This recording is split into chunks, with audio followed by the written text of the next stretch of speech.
उत्तराखंड के वनंतरा रिजॉर्ट में काम करने वाली रिसेप्शनिस्ट अंकिता भंडारी 18 सितंबर 2022 को अचानक रहस्यमय तरीके से वनंतरा रिजॉर्ट से गायब हो गई। अंकिता भंडारी उत्तराखंड के पौड़ी गढ़वाल जिले के एक छोटे से गांव श्रीकोट की रहने वाली थी। अंकिता के गांव श्रीकोट तक जाने वाले रास्ते बहुत दुर्गम और खड़ी चढ़ाई वाले हैं। वहां पर जीवन बहुत ही कठिन है।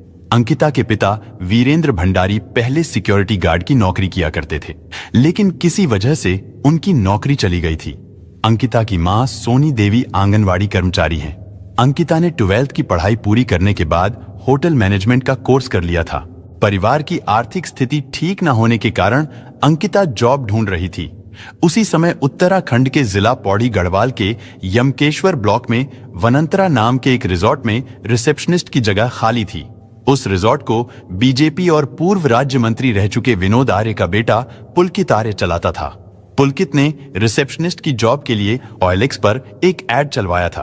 उस एड पर जम्मू के रहने वाले एक लड़के पुष्पदीप की नजर पड़ी। उस समय पुष्पदीप उत्तराखंड की रहने वाली अपनी दोस्त अंकिता भंडारी के लिए जॉब ढूंढ रहा था। पुष्पदीप और अंकिता भंडारी की दोस्ती इंस्टाग्राम पर हुई थी। पुष्पदीप ने वनंतरा रिजॉर्ट के मालिक पुलकित आर्य से फोन पर इस जॉब के बारे में बात की और फिर उसने पुलकित का मोबाइल नंबर अपनी दोस्त अंकिता को दे दिया। इसके बाद अंकिता ने भी पुलकित आर्य से इस जॉब के बारे में बात की। अंकिता को वो जॉब आसानी से मिल गई थी और अब बस उसे वनंतरा रिजॉर्ट जाकर ज्वाइनिंग करनी थी। फिर 28 अगस्त 2022 को अंकिता भंडारी अपने पिता के साथ गांव से करीब 130 किलोमीटर दूर वनंतरा रिजॉर्ट में चली आई। उस समय अंकिता के पिता को भी वो रिजॉर्ट अपनी बेटी की जॉब के लिए सही लगा। बातचीत करने पर वहां के स्टाफ वाले भी उन्हें ठीक लगे, इसीलिए वहां के माहौल से संतुष्ट होकर पिता वीरेंद्र भंडारी बेटी अंकिता को उस रिजॉर्ट में छोड़कर वापस अपने गांव श्रीकोट चले गए। इधर कुछ औपचारिकताओं को पूरा करने के बाद अंकिता ने 10,000 रुपए की सैलरी पर रिसेप्शनिस्ट का काम करना शुरू कर दिया। साथ ही रिसेप्शन के पास वाला कमरा अंकिता को रहने के लिए दे दिया गया। जॉब शुरू करने के बाद शुरुआती दिनों में तो अंकिता को उस रिजॉर्ट का माहौल काफी अच्छा लगा, लेकिन फिर कुछ ही दिनों के बाद अंकिता को महसूस होने लगा था कि उसने ये जॉब करके अपने जीवन की सबसे बड़ी भूल कर दी। वनंतरा रिजॉर्ट में आने के कुछ ही दिनों बाद उस रिजॉर्ट में किसी गेस्ट ने शराब के नशे में अंकिता को जबरदस्ती गले लगाने की कोशिश की। शुरू में तो अंकिता के साथ रिजॉर्ट के मालिक पुलकित आर्य का व्यवहार बहुत अच्छा था और उस दिन भी उसने ही अंकिता को उस शराबी गेस्ट से बचाया था। हालांकि पुलकित के असिस्टेंट मैनेजर अंकित गुप्ता ने इस मामले पर अंकिता भंडारी को चुप रहने को कहा था। अंकिता ने ये बातें चैट के जरिए अपने जम्मू के दोस्त पुष्पदीप को बताई थी। फिर एक दिन वनंतरा रिजॉर्ट के मालिक पुलकित आर्य ने अंकिता से कहा कि आज कुछ गेस्ट आने वाले हैं और रिजॉर्ट के सारे कमरे पहले ही भरे पड़े हैं। उसने कहा कि जब तक गेस्ट यहाँ रहेंगे तब तक तुम मेरे कमरे के साथ वाले कमरे में रह लेना और जब वो गेस्ट चले जाएंगे तो तुम वापस अपने कमरे में शिफ्ट हो जाना। अंकिता अपने बॉस की ये बात मान गई। उस दिन अंकिता जिस कमरे में रुकी थी वो कमरा अंदर से पुलकित के कमरे से कनेक्टेड था, यानी पुलकित अंकिता के कमरे में बिना रोक टोक आ जा सकता था। और जब अंकिता उस कमरे में शिफ्ट हो गई तो उस रात पुलकित अंकिता के कमरे में घुस गया। उसने अंकिता के कमरे में बैठकर शराब पी। इसके बाद वो अंकिता को जबरदस्ती किस करने की कोशिश करने लगा। पुलकित की इस घिनौनी हरकत से अंकिता डर गई। उसने पुलकित का विरोध किया और उसे खूब खरी खोटी सुनाई। अंकिता का गुस्सा और ऐसा रवैया देखकर पुलकित ने तुरंत अपना रंग बदल लिया और वो अंकिता से माफी मांगने लगा। इतना ही नहीं, पुलकित ने कई बार अंकिता को ड्राइविंग सिखाने के बहाने उसके करीब आने की कोशिश की, लेकिन अंकिता ने हर बार उसके मंसूबों पर पानी फेर दिया। धीरे धीरे वनंतरा रिजॉर्ट में अंकिता का जीना मुश्किल होने लगा। एक रिपोर्ट्स के मुताबिक अंकिता का दोस्त पुष्पदीप 14 और 15 सितंबर को वनंतरा रिजॉर्ट में रुका भी था। फिर 16 सितंबर को वो वापस जम्मू लौट गया था। इसके बाद 17 सितंबर की रात को अंकिता और पुष्पदीप की व्हाट्सएप चैट के जरिए बात हुई। उसने पुष्पदीप को बताया कि वो वनंतरा रिजॉर्ट में खुद को बहुत अनसेफ महसूस कर रही है। उसने व्हाट्सएप चैट में बताया कि असिस्टेंट मैनेजर अंकित गुप्ता उसके पास आया और कहने लगा कि उसे कुछ बात करनी है, जिसके बाद अंकिता उसके साथ थोड़ा साइड में चली गई। इसके बाद अंकित गुप्ता ने अंकिता भंडारी से कहा कि सोमवार को यानी 19 सितंबर को एक वीआईपी गेस्ट आने वाले हैं, उन्हें एक्स्ट्रा सर्विस देनी है और इस एक्स्ट्रा सर्विस के लिए गेस्ट 10,000 रुपए देने को तैयार है। इस पर अंकिता भंडारी ने कहा कि इसमें मैं क्या कर सकती हूँ। अंकित गुप्ता ने उससे कहा कि तुम बोल रही थी ना तुम स्पा वगैरह भी करोगी। अंकित गुप्ता की इस बात पर अंकिता गुस्से से फट पड़ी। वो अंकित गुप्ता पर भड़क गई। अंकिता भंडारी का ये रूप देखकर अंकित गुप्ता ने कहा कि ये गवारों वाली हरकतें मत करो, गेस्ट देख रहे हैं। अंकिता ने कहा कि मैंने तो बस ये बोला था कि रिजॉर्ट में स्पा वगैरह भी खोलते हैं, लेकिन इसमें मेरी बात कहां से आ गई, यानी इसमें मेरे स्पा देने और एक्स्ट्रा सर्विस देने वाली बात कहां से आ गई। उसने अंकित गुप्ता से कहा कि मैं गरीब जरूर हूं, लेकिन तुम्हारे रिजॉर्ट के लिए मैं खुद को 10,000 में नहीं बेचूंगी। अंकिता भंडारी का जवाब सुनकर अंकित ने अपनी बात बदलते हुए कहा कि वो उससे ऐसा करने के लिए नहीं कह रहा है, बल्कि वो तो उससे किसी और लड़की के लिए पूछ रहा था जो इस काम को करने के लिए तैयार हो। इसके बाद अंकिता भंडारी ने अपने दोस्त पुष्पदीप को बताया कि वो जानती है अंकित का ये ऑफर केवल उसी के लिए था और अंकित ने जानबूझकर उसे 10,000 रुपए के बारे में सुनाया था ताकि 10,000 का अमाउंट सुनकर मैं एक्स्ट्रा सर्विस देने के लिए तैयार हो जाऊंगी। अंकिता ने अपने दोस्त से कहा कि अगर उन्होंने दोबारा मुझे ऐसा करने के लिए कहा तो मैं यहाँ काम नहीं करूंगी। उसने वनंतरा रिजॉर्ट के बारे में बोलते हुए कहा कि ये कितना गंदा होटल है और आप भी समझ सकते हैं कि यहाँ एक्स्ट्रा सर्विस देने से उन लोगों का क्या मतलब रहा होगा। एक 19 साल की बच्ची जो अपने ऊपर अपने परिवार की इतनी बड़ी जिम्मेदारी लेकर चल रही हो, उसे मजबूर समझकर उससे किस तरह का काम करने का दबाव बनाया जा रहा था, ये अपने आप में बहुत शर्म की बात थी। इसके बाद 18 तारीख को शाम करीब 4 बजे के आसपास किसी बात को लेकर वनंतरा रिजॉर्ट के मालिक पुलकित से अंकिता की लड़ाई हो गई। उस दिन रिजॉर्ट के कई कर्मचारियों ने भी अंकिता को रोते हुए देखा था और फोन पर मदद की गुहार लगाते हुए भी सुना था।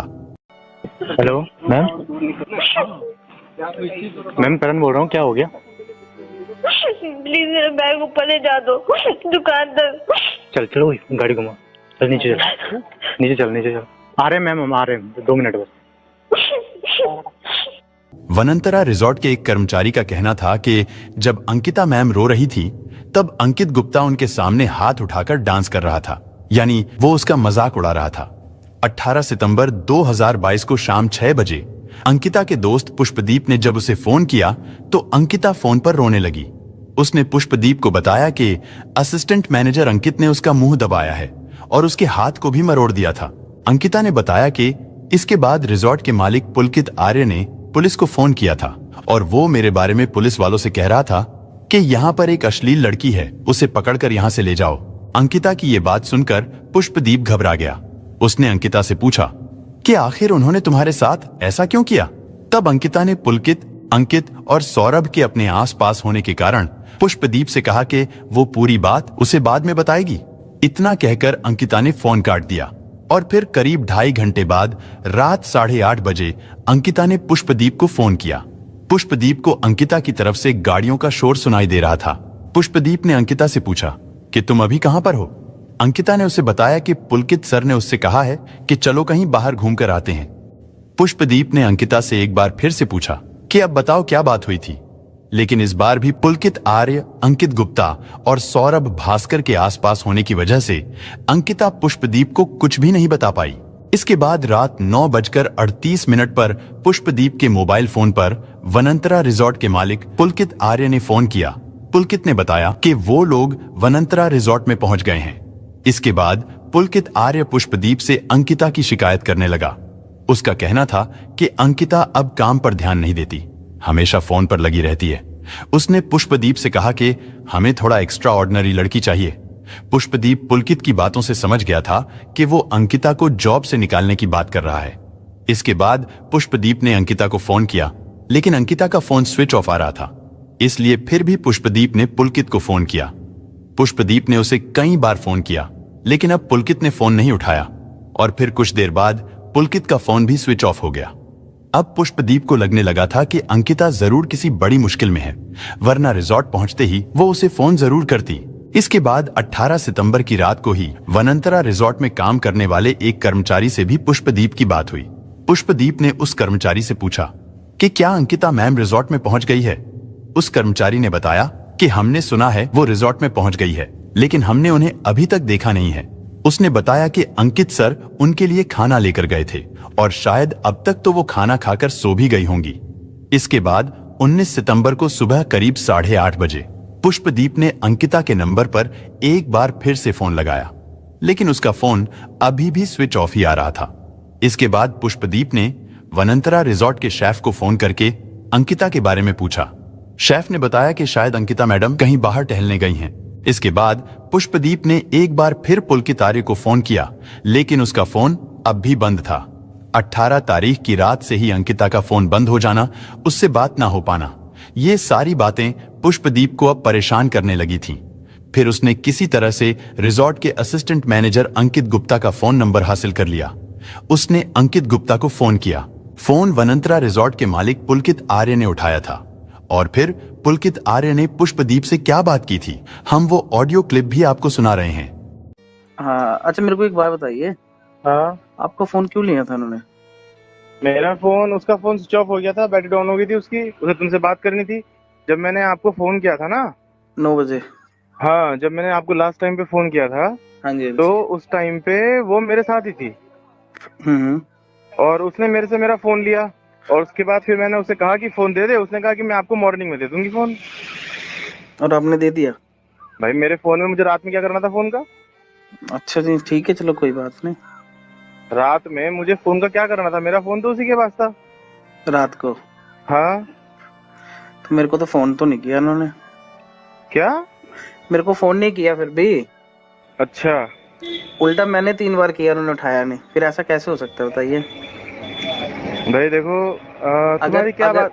अगर अगर आपका फोन उनके पास है और मैं 3 बार रात को कॉल कर रहा हूँ तो मेरे ऐसे फोन पे भी तो किया उठाएंगे आपने? ना। हाँ, आपके फोन पे। तो मेरा फोन भी घंटी बजी हाँ जी। और मेरा फोन घंटी बजी और मेरा फोन भी नहीं उठाया? नहीं, मैं वही कह रहा हूँ। ये ऐसा रात तो की पॉसिबल? ये रात की बात है, कोई 10:30 कितने बजे? 10-10:30 बजे की बात है। 10:30 बजे तक तो हम लोग सो रहे थे हमारे रिजॉर्ट में। अच्छा। 10:30 बजे तक तो हम वहाँ पे लगभग ये मान के चलो 9 बजे तक हम रिजॉर्ट में थे। हम्म। उसको खाना सर्व किया, खाना खाया उसने। खाना और हम खाया अपने था? हाँ, खाना उसको सर्व किया था। रात को? हाँ, कब? हम अपने लगभग 9 बजे करीब। 9 बजे के करीब जब आप वापिस आए थे? हाँ देखिए, जब आप बाहर थे ना हाँ। तब मेरी लास्ट टाइम बात हुई थी। उसके बाद आके सिर्फ आपका फोन आया था मुझे। अच्छा, उसके बाद से उनका फोन बंद है और अभी तक बंद ही है। तो मैं वही तो कह रहा हूँ ना, मैं तो उसके बाद सीधा वहाँ आया रिजॉर्ट में और मैंने रिजॉर्ट अभी में अपना वहीं हाँ, रुका। सुबह सुबह निकला मैं रिजॉर्ट से 6 बजे करीब। अभी आपका फोन मिला? नहीं मिला अभी तक? ना, अभी नहीं मिला फोन मेरा। नहीं मिला? ना। तो आप अपने फोन को सर्च कीजिए ना। अरे भाई, मैंने सुबह सुबह उसको सौरभ को भेजा दो ना अपने फोन को सर्च करने के लिए। मैंने सौरभ को बोला, मैंने कहा भास्कर को बोला, मैंने कहा सौरभ ऐसा है, वो अंकिता के रूम में मेरा फोन पड़ा हुआ है, उसे नॉक करके जो है ना मेरा फोन उठा करके चार्जिंग पे लगा दे। मैं अभी थोड़ी देर में पहुंच रहा हूँ रिजॉर्ट में। तो उसने मेरे को बोला कि भैया, उसने सौरभ को भेजा, उसने बोला भैया वो तो रूम में नहीं है। मैंने कहा अच्छा। और उसका सामान वगैरह कह रहा हूँ, सामान सब रखा है उसका। अच्छा, सीसीटीवी तो होंगे ना प्रॉपर्टी के? हाँ, चेक तो करता हूँ मैं सीसीटीवी क्या है, क्या चल रहे हैं, क्या है, क्या स्थिति है। नहीं चलते तो होंगे, ऐसा थोड़ी ना कि नहीं चलते होंगे। सीसीटीवी तो ऐसा चलते है, होंगे। देखो पुष्प, हाँ जी, हाँ जी, बोलिए। मेरे साथ ना, मैं आपसे ज्यादा जिम्मेदार व्यक्ति हूँ, समझ रहे हैं आप? नहीं, मुझे पता है आप ठीक पे है। ज्यादा जिम्मेदारी है। और मुझे ना मतलब क्या बोलते हैं, ये सब सिनेरियो ना हम्म। मुझे कचोट रहा है। मतलब मुझे समझ में बात नहीं आ रही कि क्या आपके साथ तो नहीं है वो। मुझे सच सच बात ये बताइए। सर, ऐसा होता तो मुझे आपको कॉल करने की क्या जरूरत थी, बताइए। कहीं उसके घर वालों के सामने कोई ऐसा सिनेरियो क्रिएट करने के लिए कोई आपकी और उसकी बात हो कि नहीं चलो मैं अरे चलती नहीं हूँ। नहीं नहीं नहीं सर, कैसी बातें कर रहे हैं आप? मैं अपने घर पे हूँ, मेरी लोकेशन देखिए आप। और इतनी जल्दी पॉसिबल नहीं हो सकता, यहाँ से 13-14 घंटे की जर्नी है। बात तो ठीक है, लेकिन अब देखो, अब वही बात हो रही है ना। कल वैसे बात क्या हुई थी आपकी उससे? उसका कल मूड भी बहुत खराब हो रहा था। हाँ, उन्होंने मतलब बताया नहीं ना मेरे को, यही तो है। उन्होंने बोला कुछ क्या? मैटर हुआ है, ये वो। क्या मैटर हुआ है? वो नहीं बताया ना, वही तो पूछना था रात को। अच्छा। हाँ, तो ऐसा था कि थोड़ी परेशान थी। हाँ लग रहा था कि थोड़ी परेशान। भाई देखो, सुनो मेरी बात, परेशान थी वो, ठीक है। शाम को 3-4 बजे से परेशान थी वो। हमें लगा कि यार चलो ठीक है। उसने अक्सर हमें ये बात बोली कि मेरे को ना बाहर घूमना मेरे को अच्छा लगता है। मैंने कहा चलो ठीक है कोई बात नहीं है, मैं और अंकित जा ही रहे थे। सौरभ को बोला, मैंने कहा सौरभ इसको भी ले लेते हैं, ऋषिकेश तक चलेंगे। पूरे ऋषिकेश की एक एक मार्केट का सीसीटीवी है, सब सारे के सारे, हम कितने बजे कहाँ पर पहुंचे, कहाँ से आए। इवन क्या हुआ कि जब आपसे बात कर रही थी ना वो, उस टाइम पे एम्स के सामने बैठ के उसने बात की आपसे। हाँ, और हम एम्स के सामने वाले गेट पे बैठ के उसने बात की आपसे, और हम वहीं पर खड़े होकर के बात करते रहे। हम वहीं पर खड़े होकर के वेट करते रहे उसका कि कब तुम्हारी बात खत्म हो और कब हम चले यहाँ से। ओके, तो आप बाहर कब गए थे? कहाँ बाहर कब गए थे आप? रिजॉर्ट से 6 बजे। हाँ, रिजॉर्ट से लगभग 6 बजे तो नहीं गया था। हम लोग गए थे कोई ऐसे 6:30 7, अब एग्जैक्ट टाइम तो मेरे को ध्यान नहीं है। अच्छा, तो 9 बजे वापस आ गए थे? हाँ, 9 बजे तक आ गए थे वापस। अच्छा, रात तक तो रूम में थी ना? रात तक रूम में थी वो। अच्छा, मैं कह रहा हूँ जैसे कुछ अपडेट मिलेगा हम आपको कांटेक्ट कर लेंगे। मतलब आपको कुछ तो पता होगा ना कि कब गए हैं कब नहीं गए हैं, कुछ तो पता होगा ना? मैं यहाँ बैठा थोड़ी ना था देखने के लिए। नहीं, मेरे को एक बात बताओ, जब आप साहब रात को इकट्ठे गए थे तो उसके बाद वापस आई थी वो या नहीं आई थी? क्यों नहीं? इतना तो बताओ। जरूर आई थी। आई थी, बिल्कुल आई थी। खाना खाया था उन्होंने? हाँ, मैंने खाना भी दिया था उन्हें। तो उन्होंने खाया था? अब ये तो मैं नहीं बता सकता। अच्छा, तो मतलब फिर ये सुबह ही निकले, अगर निकले हैं तो? पता नहीं भैया, मेरे को कुछ भी, मेरा खुद दिमाग खराब हो रखा है। हम लोग सुबह से यही सोच रहे हैं। देखो, दिमाग वाली कोई बात नहीं है। देखो, अगर कोई भी बंदा स्टाफ का इन्वॉल्व हुआ ना बीच में तो अच्छा नहीं होगा, ठीक है ना? मैं धमकी नहीं दे रहा हूँ, मैं बस सिर्फ बता रहा हूँ। चाहते हैं हमें पता लग जाए क्या बात है। नहीं, वो तो अच्छी बात है, आपको पता लग जाए। हम भी यही चाहते हैं। आप बता दो, आपके साथ है तो आप बता दो। बल्कि अरे मेरे साथ होता मैंने फोन क्यों करना है यार? कैसी बातें कर रहे हो तुम भी यही बोल रहे हो, तुम्हारे साहब भी यही बोल रहे हैं। अब बस भैया वही बात है ना, अब हम भी क्या करें बताओ? हम तो ठीक है ना, खुद परेशान हो गए। देखो भाई, पता क्या है, लास्ट टाइम बंदा तुम्हारे साथ है, तुमसे ही पूछना है ना, मैंने किसी और से थोड़ी ना पूछना है। बताओ। जो ऑडियो रिकॉर्डिंग अभी आपने सुनी वो अंकिता के दोस्त पुष्पदीप की पुलकित आर्य और अंकित गुप्ता से हुई बातचीत का थोड़ा सा हिस्सा था जिसे पुष्पदीप ने रिकॉर्ड कर लिया था। पुष्पदीप ने रिजॉर्ट के मैनेजर सौरभ भास्कर से भी बात की थी। उन तीनों ने उसे एक जैसी ही कहानी सुनाई थी, लेकिन उस कहानी में कई कमियां थीं। उन तीनों के हिसाब से वो लोग अंकिता भंडारी को लेकर शाम 6 से 6:30 बजे के आसपास रिजॉर्ट से ऋषिकेश के लिए निकले थे और फिर रात 9 बजे तक वो लोग अंकिता के साथ रिजॉर्ट में वापस आ गए। फिर लगभग 9 बजे के आसपास ही अंकित गुप्ता ने अंकिता भंडारी के रूम में उसका खाना पहुंचाया था। लेकिन एक बात जो समझ में नहीं आती कि आखिर रिजॉर्ट वापस लौटने के बाद अंकिता ने पुलकित का फोन क्यों लिया था। रिजॉर्ट में बिजली होने के बावजूद भी अंकिता ने अपना फोन चार्ज क्यों नहीं किया और उसे ऑन क्यों नहीं किया। और अगर उस समय पुलकित का फोन अंकिता के पास ही था और जब पुष्पदीप बार बार पुलकित को फोन कर रहा था तो अंकिता ने उसके फोन का जवाब क्यों नहीं दिया था। खैर, पुलकित के हिसाब से सभी लोग रात 10 से 10:30 बजे के आसपास सोने चले गए। अगली सुबह यानी 19 सितंबर को पुलकित ने अपना फोन लेने के लिए अंकित गुप्ता को अंकिता भंडारी के कमरे में भेजा तो उस समय पहली बार पता चला कि अंकिता भंडारी गायब है। पुष्पदीप के लगातार सवालों से पुलकित और अंकित गुप्ता इतना चिढ़ गए कि उन्होंने अंकिता के गायब होने के पीछे पुष्पदीप का ही हाथ बता दिया। लेकिन 19 सितंबर को ही पुलकित ने पटवारी के पास जाकर अंकिता भंडारी के लापता होने की रिपोर्ट लिखवा दी। अब सवाल ये कि आखिर पटवारी को रिपोर्ट क्यों लिखवाई, क्योंकि रिपोर्ट लिखना तो पुलिस का काम है। दरअसल उत्तराखंड के दूर दराज के इलाकों में जहां पुलिस नहीं पहुंच पाती वहां पर पटवारी और नायब तहसीलदार ही वहां के इलाकों को राजस्व कार्यों के साथ साथ देखते हैं और ऐसी व्यवस्था उत्तराखंड में कम अपराध होने की वजह से थी। लेकिन अब हालात कुछ और हैं। खैर, पुष्पदीप को अंकिता भंडारी के घर का फोन नंबर नहीं पता था, इसलिए उसने बहुत खोजबीन के बाद इंस्टाग्राम पर अंकिता के कजिन को ढूंढकर उससे अंकिता के घर वालों का फोन नंबर लिया और फिर 12 बजे के आसपास उसने अंकिता के पिता वीरेंद्र भंडारी को फोन किया और उन्हें बताया कि उनकी बेटी वनंतरा रिजॉर्ट से लापता हो गई है। उधर पुलकित आर्य ने भी वीरेंद्र भंडारी को फोन करके अंकिता के लापता होने के बारे में बता दिया था। अंकिता के पिता वीरेंद्र भंडारी 19 सितंबर की शाम को वनंतरा रिजॉर्ट के लिए निकल गए और वो लोग रात तक ऋषिकेश पहुंच गए। 20 सितंबर को वो लोग चीला चौकी फिर लक्ष्मण झूला पुलिस थाने पहुंचे। वहां से उन्हें पटवारी वैभव का मोबाइल नंबर मिला। उन्होंने पटवारी को फोन करके बताया कि साहब मुझे अपनी बेटी के लापता होने की रिपोर्ट लिखवानी है। लेकिन बाद में पता चला कि पटवारी वैभव और पुलकित आर्य के बीच बहुत गहरी दोस्ती है।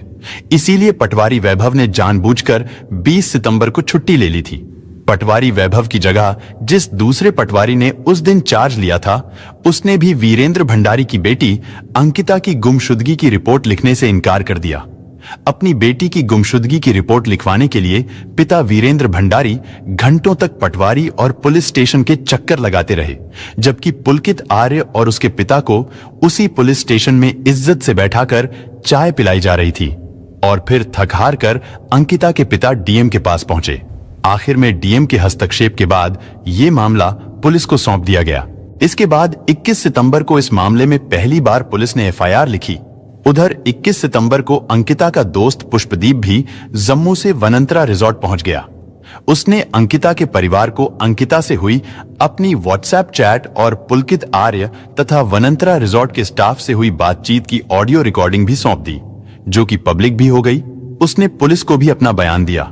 मुख्य आरोपी पुलकित आर्य और उसके दोनों आरोपी दोस्त अंकित और सौरभ अंकिता के लापता होने के दिन से ही फरार चल रहे थे।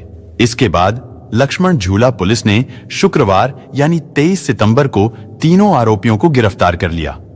पूछताछ के दौरान उन तीनों ने बताया कि घटना वाली रात आपसी विवाद के चलते अंकिता भंडारी को चीला नहर में धक्का दे दिया, जिस कारण उसकी डूबने से मौत हो गई। 24 सितंबर को उत्तराखंड एसडीआरएफ ने चीला नहर से अंकिता भंडारी का शव बरामद कर लिया था। इसके बाद पुलिस ने अंकिता भंडारी की गुमशुदगी के मामले में अरेस्ट किए गए आरोपियों के खिलाफ हत्या और सबूत मिटाने की धाराएं बढ़ा दी थीं। पुलिस ने चीला नहर के आसपास के सीसीटीवी कैमरों की फुटेज निकलवाई। पुलिस को एक सीसीटीवी फुटेज में पुलकित आर्य, अंकित गुप्ता और सौरभ के साथ अंकिता भंडारी भी दिखाई दे रही थी। वो चारों एक बाइक और एक स्कूटी पर जाते हुए दिखाई दे रहे थे, लेकिन वापस रिजॉर्ट लौटते समय सीसीटीवी फुटेज में अंकिता भंडारी उन तीनों के साथ नहीं दिखी। यानी उसी बीच अंकिता को नहर में धक्का दे दिया गया था। इसके बाद उन तीनों ने पुलिस को उलझाने के लिए एक झूठी कहानी घड़ ली और फिर वही कहानी उन्होंने अंकिता के दोस्त पुष्पदीप को भी सुना दी। खैर, अंकिता की लाश मिलने के बाद उसे ऋषिकेश एम्स हॉस्पिटल ले जाया गया। वहां उसका पोस्टमार्टम कराया गया। पोस्टमार्टम रिपोर्ट से पता चला उसके शरीर पर चोटों के कई निशान थे और पानी में डूबने को ही उसकी मौत का कारण बताया गया। कई मीडिया रिपोर्ट्स में यह बताया गया था कि पोस्टमार्टम रिपोर्ट में अंकिता के साथ दुराचार का कोई सबूत नहीं मिला था, लेकिन कुछ चश्मदीदों ने एम्स हॉस्पिटल में अंकिता की लाश को देखा था और उनका कहना था कि उसे बुरी तरह से नोचा गया था। उसके हाथ और पैर की उंगलियां भी टूटी हुई थीं। उसके शरीर की हालत को देखकर ऐसा लगता था जैसे उसे जलाया भी गया था। उसके शरीर पर कई जगह दांत के निशान भी थे। कई लोगों का तो यह भी मानना है कि अंकिता को पहले मारा गया था, उसके बाद उसे चीला नहर में फेंक दिया गया था। क्योंकि अंकिता की लाश जब चीला नहर से निकाली गई थी तो उसकी लाश फूली हुई नहीं थी। हालांकि उसकी लाश 18 सितंबर से ही पानी में थी। मैंने बहुत कुछ देखा वहाँ, बॉडी को नहाने से लेकर और अंदर तक ले जाने तक, और बॉडी भी मैंने पूरी देखी। मैं उत्तराखंड की हूँ, मुझे पता है कि बॉडी पानी में जब डलती है तो मतलब इतने जल्दी फुली नहीं थी वो बॉडी, फुली नहीं थी बॉडी, फुली भी नहीं थी बॉडी, मतलब ऐसी थी कि हल्की फुल्की थी और थोड़ा सा हल्का काला सा था, ठीक है ना। उसके निशान थे, यहाँ निशान थे, दांत नहीं थे। मैं अंदर गई, मैंने देखा, मैं तो चौंक गई कि लड़की के साथ क्या हुआ है, उसके दांत क्यों तोड़े गए, उसके साथ इतना ऐसा बुरा क्यों किया गया। इसके बाद 23 सितंबर को वनंतरा रिजॉर्ट में वहां के स्थानीय लोगों ने गुस्से में आकर तोड़फोड़ कर दी और फिर 23 सितंबर की देर रात को 1:30 बजे के समय एक बुलडोजर ने वनंतरा रिजॉर्ट पहुंचकर रिजॉर्ट के एक हिस्से को तोड़ दिया। लेकिन अजीब बात यह है कि रिजॉर्ट के केवल उसी हिस्से को तोड़ा गया था जिस हिस्से में अंकिता भंडारी का रूम था। बुलडोजर चलाने वाले इस आदेश पर लोगों ने कई सवाल खड़े किए और उनका सवाल करना सही भी था। रिजॉर्ट पर बुलडोजर चलवाने की इतनी जल्दी क्यों थी? कहीं ऐसा तो नहीं था कि सबूतों को मिटाने के लिए जल्दी जल्दी में बुलडोजर चलवा दिया गया हो, बल्कि यहां तक कि जिस रूम में अंकिता भंडारी रहती थी उसको भी तोड़ दिया गया था, या फिर शायद सबूतों को नष्ट कर दिया गया था। हालांकि वनंतरा रिजॉर्ट के चारों तरफ सीसीटीवी कैमरे भी लगे हुए थे, लेकिन वो सीसीटीवी कैमरे काफी लंबे समय से काम नहीं कर रहे थे। इसलिए रिजॉर्ट में अंकिता भंडारी और पुलकित आर्य के बीच हुए झगड़े का कोई भी सीसीटीवी फुटेज पुलिस को नहीं मिला था। हालांकि जांच टीम का कहना था कि फोरेंसिक टीम ने बुलडोजर चलने से पहले ही वनंतरा रिजॉर्ट से सारे सबूत जुटा लिए थे। इसी बीच अंकिता भंडारी मामले में वनंतरा रिजॉर्ट में काम कर चुके कुछ पुराने कर्मचारियों का बयान भी सामने आया था और इन्हीं कर्मचारियों में से एक महिला कर्मचारी ने मीडिया को बताया था कि पुलकित आर्य उसे बहुत गंदी गंदी गालियां देता था। वनंतरा रिजॉर्ट में लड़कियां बुलाई जाती थीं और जो वीआईपी गेस्ट आते थे उनकी एंट्री नहीं कराई जाती थी, उनकी कोई आईडी भी नहीं ली जाती थी। वनंतरा रिजॉर्ट में चरस से लेकर गांजा, स्मैक, महंगी शराब सब कुछ उपलब्ध था और जब कोई कर्मचारी पुलकित से अपनी सैलरी मांगता था तो वो उसके साथ मारपीट करता था, फिर चोरी का इल्जाम लगाकर उसे रिजॉर्ट से निकाल देता था। इसके अलावा पुलकित की उस इलाके के पटवारी के साथ भी साठगांठ थी। वो पटवारी भी रिजॉर्ट में आया जाया करता था और उसी की देखरेख में उस रिजॉर्ट में अवैध कामों को अंजाम दिया जाता था। वनंतरा रिजॉर्ट के आसपास रहने वाले ग्रामीणों का कहना था कि अंकिता भंडारी से पहले भी वनंतरा रिजॉर्ट में काम करने वाली प्रियंका नाम की एक लड़की गायब हो चुकी है। खैर, 25 सितंबर 2022 को अंकिता भंडारी का अंतिम संस्कार कर दिया गया। दरअसल पुलकित आर्य वनंतरा रिजॉर्ट में अवैध और देह व्यापार जैसे कामों को अंजाम देता था और वो अंकिता भंडारी को भी इसमें धकेलना चाहता था, लेकिन अंकिता ने ये सब करने से साफ मना कर दिया था। और फिर वनंतरा रिजॉर्ट में चल रहे इन गंदे कामों से परेशान होकर अंकिता भंडारी 18 सितंबर 2022 को वनंतरा रिजॉर्ट को छोड़कर जाने वाली थी, जिससे पुलकित आर्य को यह लगने लगा था कि ये लड़की उसके लिए आगे चलकर बहुत बड़ा खतरा बन सकती है, साथ ही उसके रिजॉर्ट और उसके परिवार के राजनीतिक करियर पर भी दाग लगा सकती है। और शायद इसी खतरे से बचने के लिए पुलकित आर्य ने अंकित गुप्ता और सौरभ के साथ मिलकर एक सोची समझी साजिश के तहत अंकिता भंडारी को मार डाला। सोची समझी साजिश इसलिए क्योंकि पुलकित ने पुलिस को यह बयान दिया था कि जब नहर के पास अंकिता के साथ उसकी बहस हुई थी तो उस बहस में अंकिता ने उसका मोबाइल छीनकर नहर में फेंक दिया था, जिसके बाद उसने अंकिता को नहर में धक्का दे दिया। लेकिन पुलकित के मोबाइल की कॉल डिटेल्स, लोकेशन और पुष्पदीप से हुई उसकी बातचीत की कॉल रिकॉर्डिंग से यह साफ हो गया था कि पुलकित ने पुलिस को झूठा बयान दिया था, क्योंकि उसका मोबाइल नहर में फेंका ही नहीं गया था, बल्कि वो मोबाइल तो अंकिता की मौत के बाद भी यूज होता रहा था। हालांकि बाद में पुलिस को उस चीला नहर से एक मोबाइल फोन भी मिला, लेकिन ये मोबाइल फोन अंकिता का था। इसके बाद एसआईटी की टीम द्वारा आरोपियों को घटनास्थल पर ले जाकर क्राइम सीन को रिक्रिएट भी किया गया। अंकिता के परिवार की ये मांग है कि उन सभी दोषियों को जल्द से जल्द फांसी की सजा दी जाए। वहीं उत्तराखंड के मुख्यमंत्री पुष्कर सिंह धामी ने अंकिता भंडारी केस की सुनवाई फास्ट ट्रैक कोर्ट में कराने का आश्वासन दिया था। लेकिन अजीब बात देखिए कि इस केस की सुनवाई फास्ट ट्रैक कोर्ट में होने के बावजूद भी इस घटना को 2 साल बीत चुके हैं और अभी भी ये केस कोर्ट में चल रहा है। खैर, पूरे देश के लोग भी और हम भी यही चाहते हैं कि अंकिता भंडारी के दोषियों को जल्द से जल्द फांसी की सजा दी जाए। दोस्तों, वैसे तो सजा देने का काम कोर्ट का है और इनके किए की सजा भी इन तीनों को कोर्ट में जरूर मिल जाएगी, लेकिन फिर भी आपके हिसाब से अंकिता भंडारी के दोषियों को क्या सजा मिलनी चाहिए, कमेंट बॉक्स में जरूर बताएं। दोस्तों, इस घटना को सुनाने का उद्देश्य किसी का दिल दुखाना नहीं है, किसी को परेशान करना नहीं, बल्कि आपको जागरूक करना है, आपको सचेत करना है। दोस्तों, इस पूरी घटना के बारे में आपकी क्या राय है, कमेंट बॉक्स में जरूर बताएं। और अगर हमारी मेहनत पसंद आई हो तो इस वीडियो को लाइक करते हुए शेयर भी करें। अगर आपने अब तक चैनल को सब्सक्राइब नहीं किया है तो हमारे चैनल को सब्सक्राइब कर लीजिए। धन्यवाद।